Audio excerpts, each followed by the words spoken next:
welcome to the deep dive.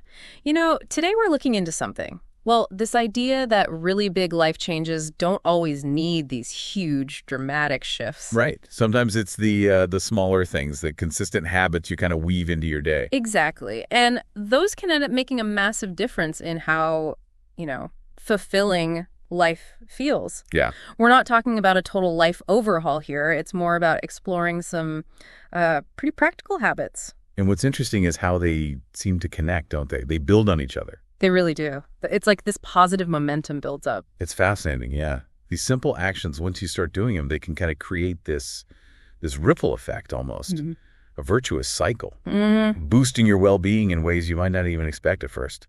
Okay, so let's dive into the first one. This might feel like a bit of a hurdle for some people, waking up a little earlier. The early start. Yeah, and look, we're not saying suddenly become a 5 a.m. person if that's just not you. No, not necessarily. The idea is more about intentionally carving out a bit of extra time for yourself before the day really kicks off. Like maybe 30 minutes before your usual, say, 8:80 a.m. start. Exactly, just that little bit of buffer. And that extra time, it's really about the opportunity it gives you for intentionality. Right. That's not just having more minutes. No, it's what you do with them. That quiet period before everything starts rushing in, it can be so valuable. For what, like planning? Or just peace? Could be planning, yeah. Or quiet reflection. Or even some light exercise. Just setting your focus, enjoying a moment of calm. It really can set a different tone for the whole day, can it? Absolutely. You get to be proactive for a minute. Instead of just reacting to emails and alerts first thing. Precisely. And you don't have to jump straight into 30 minutes earlier. No, the suggestion is usually to ease into it, right? Definitely. Start small. Maybe just 10 or 15 minutes earlier. And let your body adjust gradually. That gradual approach is key for any habit, really. Build that momentum. Let your system adapt comfortably. Yeah, it shouldn't feel like torture. Exactly. It's about consciously making a little space for things that benefit you. Okay. So, speaking of benefits, let's shift to something that can really color how you see your day. Actively, looking for the good stuff. Daily gratitude. Yes. Appreciating the small joys. And this isn't about, pretending bad things don't happen. Not at all. It's more like training yourself to notice and value the good things, even the tiny ones. Our minds tend to focus on the negative, don't they? The problems. There's definitely a negativity bias, yeah. Yeah. So gratitude acts as a counterbalance. How? By actively looking for the positive. Exactly. By acknowledging what you do have, rather than just what's missing or wrong, you're essentially retraining your brain's focus. So, practically speaking, how do you do that? Make it a habit. Well, a really common method, and it sounds simple, is writing down maybe 3 things you're thankful for each day. Just 3 things, like write them physically down. Yep. The act of writing seems to make it more deliberate, more concrete.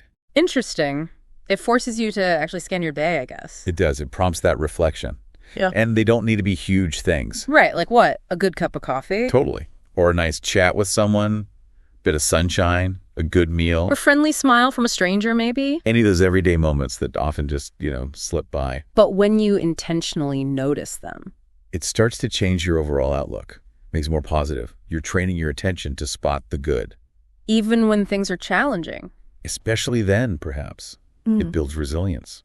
And it can even affect how you interact with others. Okay, that makes sense. Yeah. Now let's talk about moving. Getting the body moving. Right. Physical activity.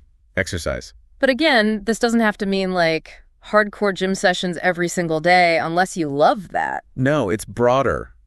Any kind of physical activity counts. Stuff that gets you moving and feels good. Like walking, stretching. Walking, running, dancing in your kitchen, home workouts, yoga, whatever works for you. And the benefits are twofold, aren't they? Physical health, obviously, but also... Mood. Definitely mood. Yeah. There's such a strong link between the physical and the mental. How does that work? Well, when you exercise, your body releases endorphins. They're natural mood lifters, stress reducers. Ah, right. So it's a direct chemical boost. Pretty much a very direct benefit. And again, it doesn't need to be hours, right? No. Even a, say, 20-minute walk can make a real difference in how you feel. Brisk walk, maybe? The key thing seems to be finding something you actually enjoy. Absolutely critical. Yeah. For consistency. If you dread it, you won't stick with it. Makes sense. So experiment a bit. Yeah, try different things. Hiking, swimming, team sports, just walking and listening to music. Find your thing. Okay. So intentional start, gratitude, movement. What about feeding the mind? Daily reading. Yeah. And this isn't just about, learning facts, though. That's great, too. No, it can also just be for pleasure. Relaxation. Unwinding. True. But the learning part is big, too. Reading opens you up to New ideas, different perspectives, ways of thinking. It builds empathy, understanding. Whether it's fiction taking you somewhere else or nonfiction teaching you something new. It exercises your mind, broadens your horizons. And like the waking up early thing, you can start small here, too. Right, definitely. You don't need to commit to finishing a massive book every week. Okay. Just a few pages a day, or maybe a short article online. Something insightful. That seems doable. Yeah. And the benefits stack up, like better focus. Yeah, focus, language skills, gaining new knowledge, and it's just a great mental escape sometimes. Getting lost in a good story. Exactly. It's a break from the everyday stress, lets your mind focus deeply and recharge. Okay, good stuff. Now, how about bringing some structure to the day? Goals. Yes, setting daily goals, or intentions maybe. Identifying a few key things you want to get done. Why is that helpful? Does it give you direction? Direction, purpose, yeah. And what's really interesting is how even small, achievable goals boost your sense of accomplishment. That feeling of I did something. Exactly. It fuels motivation. It's about breaking down bigger things into manageable daily steps. You actually see the progress. So what's the practical tip? Write them down. That's often suggested. Maybe pick 3 important tasks in the morning. Just 3, not a giant to-do list. No, keep it focused. 3 key things that if you accomplish them, you'll feel good about the day. Feel like you move forward. And then ticking them off. Yeah, that physical act of checking them off gives a real sense of satisfaction, momentum. I can see that. It helps you prioritize too, I guess. Big time. Helps you focus on what actually matters and not get pulled off track by, every little thing. Prevents that feeling of just reacting all day. Puts you a bit more in the driver's seat. Okay. Shifting gears a little, something that's a huge challenge today, screens. Yes. Limiting screen time. Creating space for, presence. It's tough, isn't it? We're so connected all the time. It really is. But it's also becoming so important for our mental and even emotional health. Well, what does too much screen time do? Well, it can lead to constant distraction, for one. Fragmented attention.